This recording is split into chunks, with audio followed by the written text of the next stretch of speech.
জয়গুরু, জয় বিষ্ণু ভগবান। আমরা দীপু হত্যার প্রতিবাদে আজ আমরা তারাকান্দাতে সকলে এসেছি। আমরা ছোট্ট একটি ভিডিও করতেছি, দেখেন এখানে অনেক অসংখ্য ভক্তের সমাগম। জয়গুরু, জয় বিষ্ণু ভগবান, জয় শ্রীনাথ স্বামী, জয় গোপন স্বামী, জয়গুরু, জয়গুরু।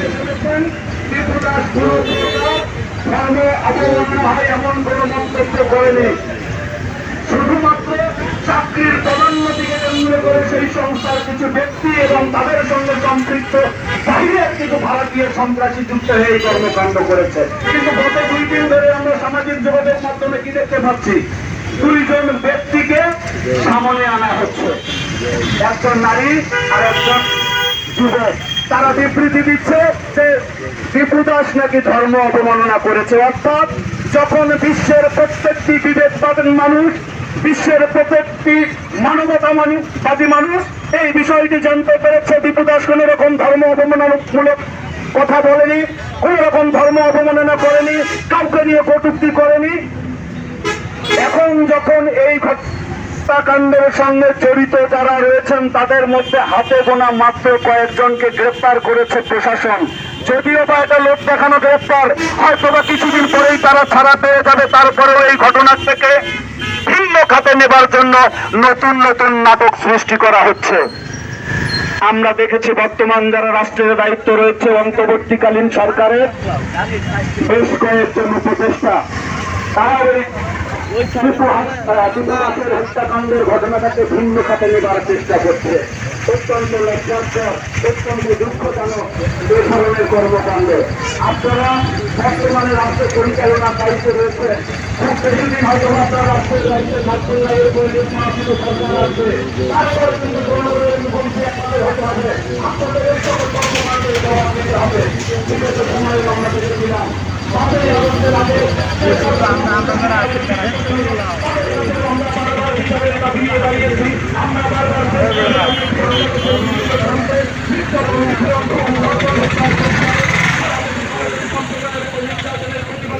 আমরা যখন বারবার তাদের কাছে বিচার হয়েছি, তারা কিন্তু বিচারের নামে প্রহসন করেছে। কুমিল্লার নানুয়াদিকের ঘটনায় দেখেছি যে গদাইফল মন্দিরে অপ্রীতিকর ঘটনা ঘটিয়ে সারা বাংলাদেশে প্রায় 200-এরও অধিক মন্দির ভাঙিয়েছে, 9 জন মানুষকে হত্যার সঙ্গে জড়িত ছিল। সেই গদাইফলকে যখন গ্রেফতার করা হলো, তাকে পাগল সাব্যস্ত করা হলো এবং মাত্র দেওয়া হলো গদাইফলকে অনেকটা রাষ্ট্রীয় পুরস্কারের মতো। অথচ সেই ঘটনার তিনি বা যারা আহত হয়েছে এই ঘটনায় মামলা হয়েছে, তাদের অনেকেরই জামিন দেওয়া হয়নি। যেমন আমি যদি বলি, এই ঘটনাকে কেন্দ্র করে 2021 সালে অক্টোবরে কুমিল্লার নানুয়াদিঘির বাজারে এই ঘটনাকে কেন্দ্র করে রংপুরের পীরগঞ্জ উপজেলায় যে নাসিরগঞ্জে আগুন দেওয়া হয়েছে ধর্ম অবমাননার অভিযোগে, শেষ পর্যন্ত তারা নামে ধর্ম অবমাননার কোন প্রমাণ দিতে না পারলে রাষ্ট্রের মদতে পরিবেশচন্দ্রকে কিন্তু 17 বছর কারাদণ্ড দেওয়া হয়েছিল। কিন্তু এই ঘটনার যে ভুলটা বদারিফল মাত্র ধরা পেয়ে যায়। আমরা বিচারকারী কার কাছে বিচার কে করবে? সরকার, প্রশাসন, রাষ্ট্র, বিচার বিভাগ, শাসন বিভাগ প্রত্যেক জায়গাতে শক্তিরা লুকিয়ে আছে। তারা বাংলাদেশকে হিন্দু শূন্য করে একটি নির্লক্ষ্য বাস্তবায়নের জন্য দীর্ঘদিন যাবত চেষ্টা করে যাচ্ছে। আমাদের সঙ্গে এই দেশের বেশ কিছু সুশীল সমাজের মানুষ, অনেক মানবতাবাদী মানুষ, অনেক বিবেকবান মানুষ সম্পৃক্ত রয়েছে। তারা ধর্ম, তারা জানে না, তারা জানে না। থানার সামনে মানববন্ধনে যখন আমরা দাঁড়িয়েছি, দীপু দাসের হত্যাকারীদের ফাঁসির দাবিতে আমরা যখন দাঁড়িয়েছি, দীপু দাসের পরিবারের ন্যায় বিচার প্রাপ্তির আশায় আমরা যখন দাঁড়িয়েছি, তখনও কিন্তু আমরা দেখেছি বেশ কিছু সামাজিক ও সাংস্কৃতিক সংগঠনের ব্যক্তি নেতৃবৃন্দ তারা এসে দীপু দাস হত্যাকারীদের বিচারের দাবিতে সহমত প্রকাশন করেছে। আজকে শুধু বাংলাদেশ নয়, বিশ্বের বিভিন্ন দেশেও আপনারা প্রিন্ট মিডিয়ায়, ইলেকট্রিক মিডিয়ায় যদি চোখ রাখেন এবং বিশেষ করে প্রতিটা মানুষই কম বেশি সামাজিক যোগাযোগ মাধ্যমের সঙ্গে সম্পৃক্ত, দেখবেন বিশ্বের বিভিন্ন দেশের বিবেকবান মানুষেরা রাজপথে নেমেছে। তারা প্রতিবাদ জানাচ্ছে এই নৃশংস নারকীয় মধ্যযুগীয় কায়দায় যে নির্যাতন করা হয়েছে, যেভাবে হত্যা করা হয়েছে, পুড়িয়ে মারা হয়েছে, তার বিচারের দাবিতে। কিন্তু দুঃখের বিষয়, আজ পর্যন্ত প্রশাসনের পক্ষ থেকে দৃশ্যমান তেমন কোন উদ্যোগ নেওয়া হয় নাই। শুধুমাত্র কয়েকজনকে গ্রেপ্তার করে আমাদের এই আন্দোলনকে, আমাদের এই দাবিকে, বিচারের দাবিকে থামিয়ে দেওয়ার চেষ্টা করা হচ্ছে। আপনারা যে ভিডিও ফুটেজ গুলো দেখেছেন, আমরাও একই ভিডিও ফুটেজ দেখেছি সামাজিক যোগাযোগ মাধ্যমের কল্যাণে।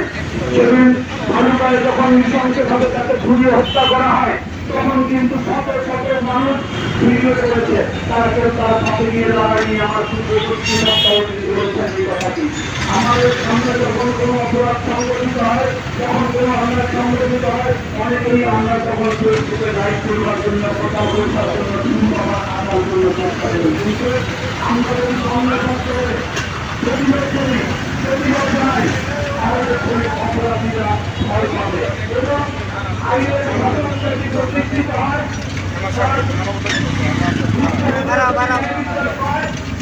পরবর্তী সময় অপরাধ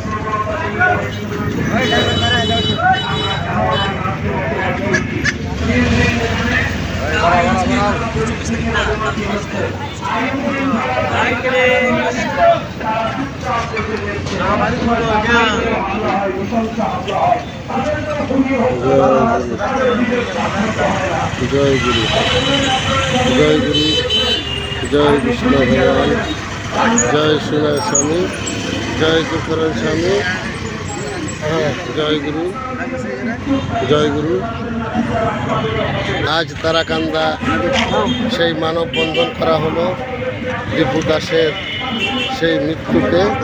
আমরা সকলে মিলে এখানে মানববন্ধন পালন করতেছি। সারা বিশ্বের লোক আজ জেগে উঠেছে এই দীপু দাসের এই অত্যাচারের জন্য। জয় গুরু, জয় বিষ্ণু ভগবান, জয় সোনার স্বামী, জয় তুকারাম স্বামী। জয় গুরু, জয় গুরু, জয় গুরু।